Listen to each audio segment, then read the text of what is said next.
You know what gives me my flow? And I'm not just talking about when my ovaries are shedding.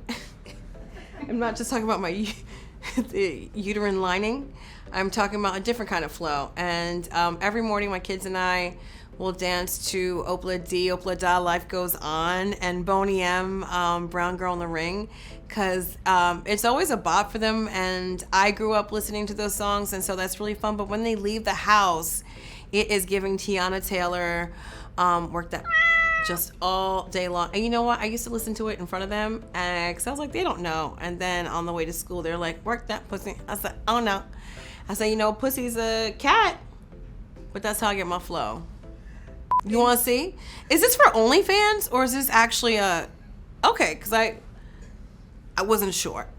A moment in my life that made me pay attention to my health is when I dropped about 40 pounds for my wedding, because I thought I just needed to be really, really skinny, because that's sort of like what society told me I should do.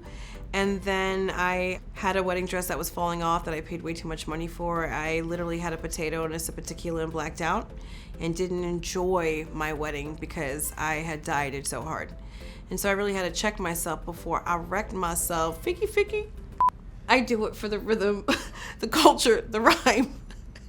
But the point is, I had to say, why do I feel like I need to diet to lose weight? Why can't I just eat healthy and feel good in my body? I think it's really ridiculous that we live in a country where health insurance is a luxury, which is so wild. You know, I always had health insurance growing up because my dad worked for Cigna and he worked for Liberty Mutual. So I always had health insurance.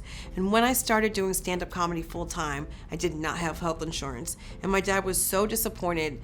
You know, it was almost like I told him I was pregnant in high school. He's like, how could you do this to me? I'm like, it's not a reflection on you. It's a reflection of the government. One year for Christmas, my mom's like, what do I give the girl that has nothing?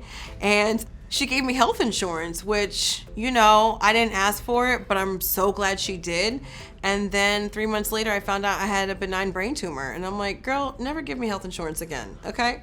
But I'm so glad I found out and I was able to seek help and get medication and, you know, get 7 different references to get an MRI.